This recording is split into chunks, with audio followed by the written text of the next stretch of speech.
This is not a New Year's resolution episode. We don't want anyone to feel pressured or compare themselves to what everyone else seems to be thinking about this time of year. I mean, like literally, pressure is stressful, right? We've all had some pressure here with the season that we just came out of. We're going into a new season, and oftentimes we set these goals, right? We try to, or we think so. We feel right? pressured to. Yeah, we feel pressured to don't lose weight, do this, do that. Comparison, though, is the thief of joy. This year, we want less stress and more joy for you in the year to come. And as you know, typical resolutions don't do it. I mean, come back in December, you're like, wait, what happened? Well, and all the stress and pressure in early January, let's just cut that out. Yes. So we hope this episode is a breath of fresh air and a spark that ignites something way better than conventional for you, and that it is an amazing start to the new year because of what you listen to today. Hi, and welcome to the Wealth Wisdom Financial Podcast, where we believe when conventional financial thinking doesn't get you where you want to go, you need wealth wisdom. Be sure to hit that subscribe button so you never miss an episode. We've got lots of awesome things lined up for the new year to give you that boost, give you that spark of joy and imagination in your life. So subscribe so you never miss an episode. And if you're watching on YouTube, thanks for being here. We hope you like how we've decorated our vibe board today. And please give this video a like and leave a comment below, even if it's just to say Happy New Year. We're excited for the year to come. And we will be using this a lot in the coming year. So as you're watching on YouTube, be ready for some fun with math coming. Of course, yeah, as we like to do. Now, if you missed the last episode, be sure to go back and check it out. That episode is about how to feel wealthier at the end of the year. It's a nice twin with this episode. You don't have to listen to it for this episode to make sense, but there's some really good nuggets in there that we want you to get. We discuss celebrating your achievements, generosity, and not letting anyone steal your joy, kind of like the comparison as a thief of joy. We talk about that a lot. So 3 great starts toward financial freedom to do those things.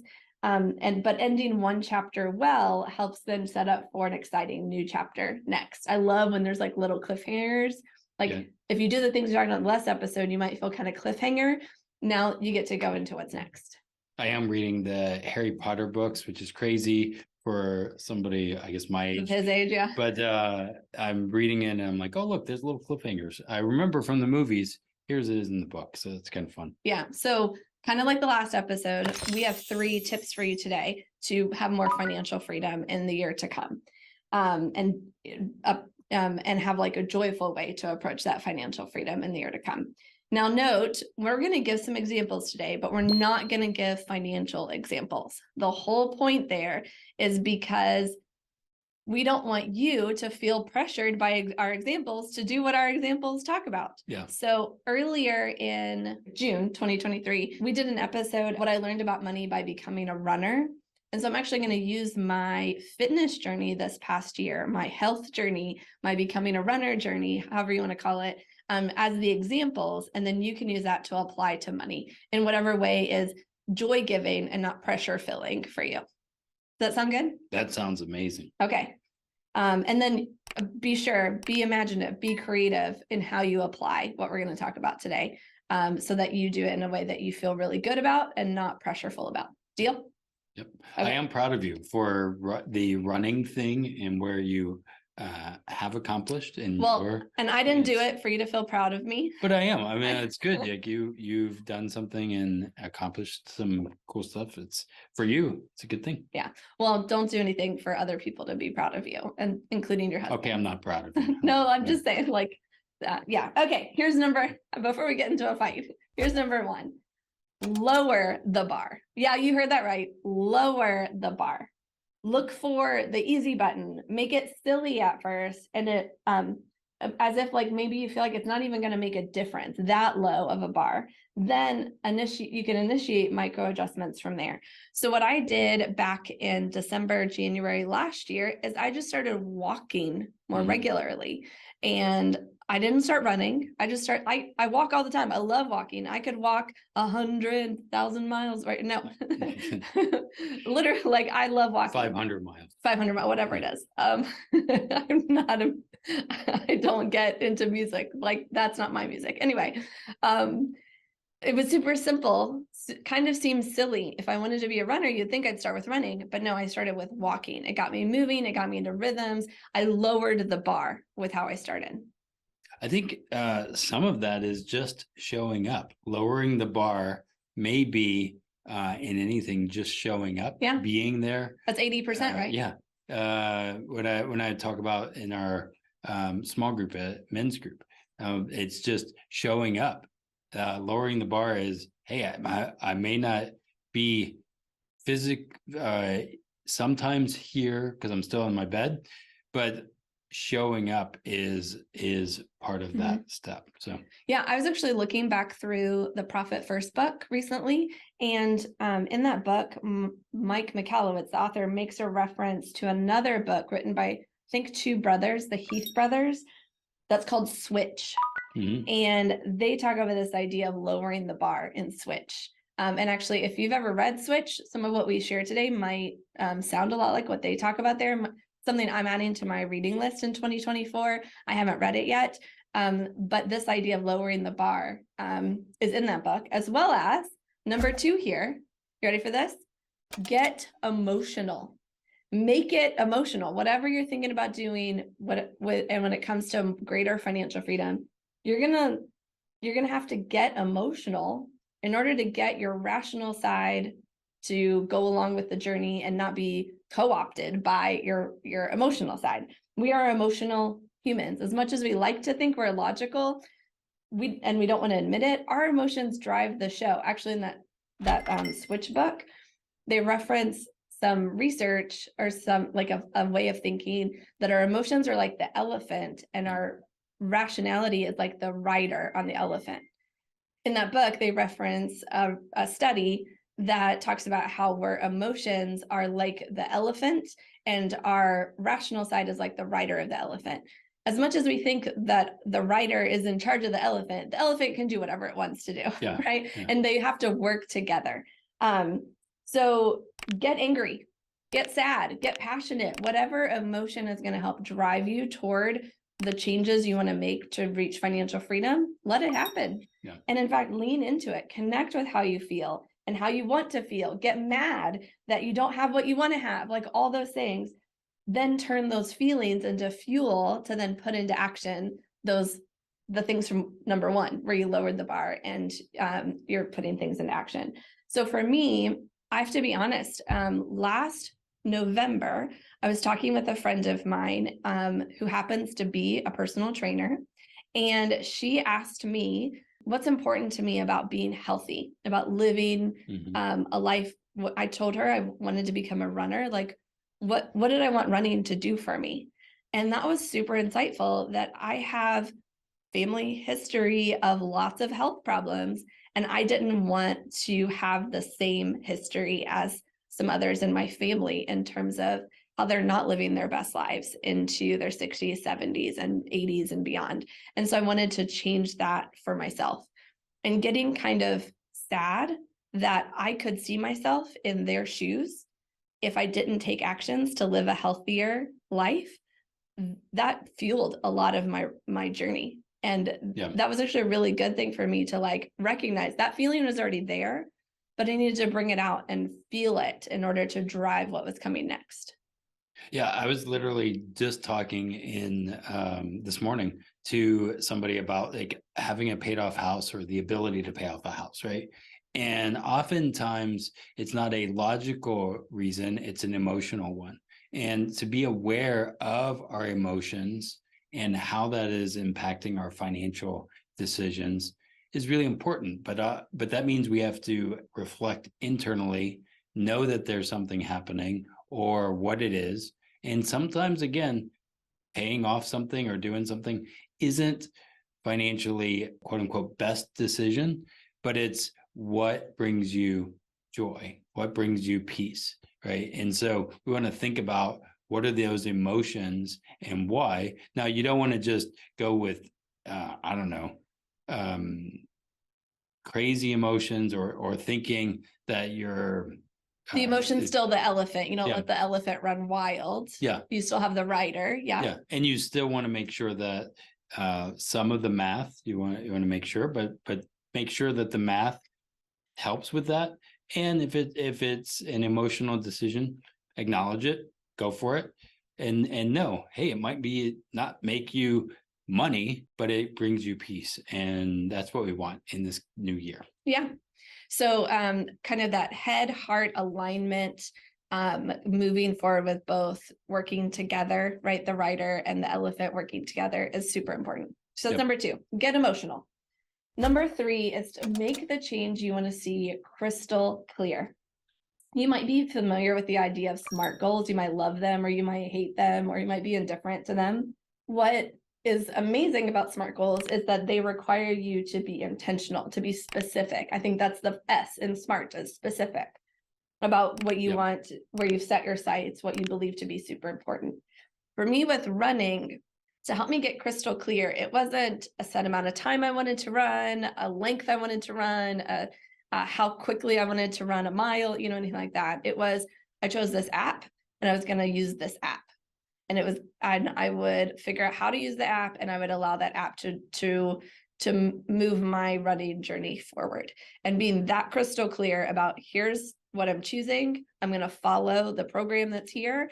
That super helped me over the past year to make progress and to keep going. And I didn't have to think about it as much because I was already super crystal clear. I could just do what I already was clear about doing. And that's what I'm talking about here. Yeah, I think having those clear goals, understanding that, again, sometimes I feel like a lot of clients or people in general, they haven't defined where they want to go. Or it's vague. Yeah, very vague. I want to lose weight. I want to do this. I want to be here. And there's no kind of bigger picture. There's not a destination. Or you don't have to be crystal clear about the destination, right? Martin Luther King Jr., you don't have to see the whole staircase. You have to see the first step. If you lower the bar, you get in touch with your emotions, you set that first step, you want to be very crystal clear on what that is. Yeah, I think that's one step in front of the other. That's exactly part of our story. So. Yep. Okay. So do these 3 tips to be very unconventional, New Year's revolutionary. New Year's revolutionary. Yeah, like don't do those things. Instead, lower the bar, get emotional, and then make it crystal clear. And I hope those things do not sound like New Year's resolutions. That's not what we intend to be. We actually intend to be contrary to those a little bit. Now, the other thing that's not very revolution-y is how we suggest finding and implementing your journey to this greater financial freedom in the new year. Unfortunately, most resolutions are done independently. Yep. They maybe sometimes are shared with some people close to us, but we're still expected to do them on our own. And they often don't last because we're communal people. We want to be and do things with others. So for example, I think my greatest barrier to becoming a runner was not wanting to have that time all by myself, earpods in, focus. I want to be with family. I want to make sure I'm spending time with my son like I should, all those things. And I needed to figure out a way to do my running, still achieve those goals, but do it in a community. So fun thing I figured out, especially as he started kindergarten and we didn't have as much time together, that I could do some really cool habit stacking. So, and he loves this. I pick him up from school. We go to the gym where we have a snack and we read a book, and he gets that really sweet one-on-one time with mama for 15 minutes or 20 minutes or whatever it is. Yep. And then he gets to go to the kids area and I go running. And even that tiny little bit of time with him then helps me run better and feel really good about it. And it's something he looks forward to and delights him, rather than him being mad, we're going to the gym again, which was sometimes what was coming up. So he's mentioned it to me a couple times. What does he say? I don't know that. Oh, he's mentioned that he wants to go to the gym to do the reading time. That's why he wants you to pick me to pick him up and him say, up yeah. than me. Yeah. He also loves the snack. But you had a good point about how this communal thing is important. He was talking to me before the episode. Running club. Oh yeah. So so I think about community so much that I forgot what I was talking about. That's why we join running clubs. That's why we are around people that are doing that, because we'll run further, right? If we're part of a running club, we will go a longer distance because we have someone doing it with us. If we're running by ourselves, we might say, I'm not feeling it. I'm going to stop. Right. Yeah. There's also in the financial, what is it that they say? You're the 5 people You're you the spend average of the 5 people you Yeah. spend the most time with. Yeah. I think it's Jim Rohn, somebody like that. Yeah. So I was thinking about that as for me personally of saying, okay, I want to increase that. I need to be in a community of that. And so for me is next year joining a mastermind personally. Right. So we think that's so important that's why we are focusing on that. Yeah. So what if you could lower the bar, get emotional, and make your next actions crystal clear in a community with others who are doing the same thing? What if that existed? You're in luck, it does. It's called the Wealth Wisdom Financial Community. And part of the community is that we're opening the doors for the public to be part of what we're calling Wealth Wisdom Week.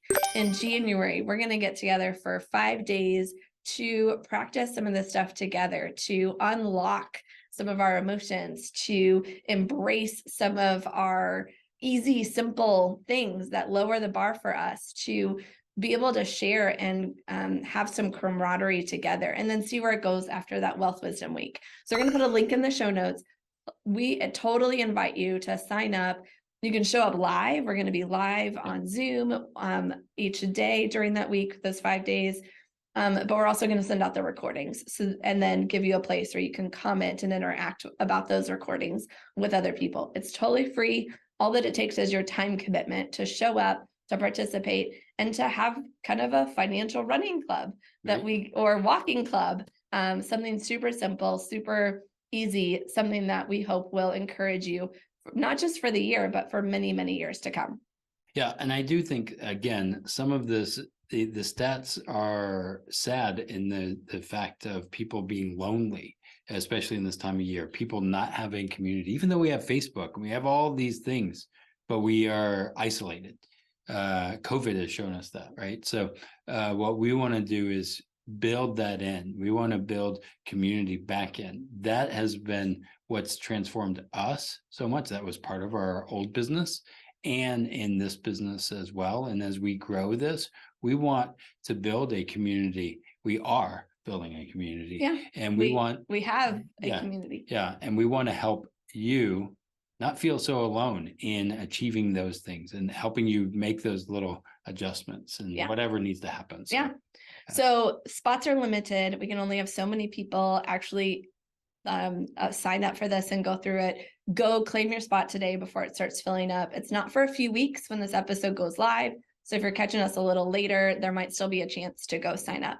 Again, the link's in the show notes. You're going to look for Wealth Wisdom Week. Please sign up. We'd love to see you there. It's really our gift to you to help you have an amazing financial future that you love and that brings you lots of joy. Thanks for joining us for the Wealth Wisdom Financial Podcast. Again, hit that subscribe button. We got some awesome things coming for you in the year to come that you're not going to want to miss. And may you live long and profit. The topics presented in this podcast are for general information only and not for the purpose of providing legal, financial, or investment advice. Accounting too. Accounting or other things or running advice. Running advice, resolution advice, any of that. We're just trying to help you. So, and make sure you're always consulting with a professional who knows your specific situation. Or a physical fitness, the person. Yeah. Professional. Yep. Yeah. Happy New Year.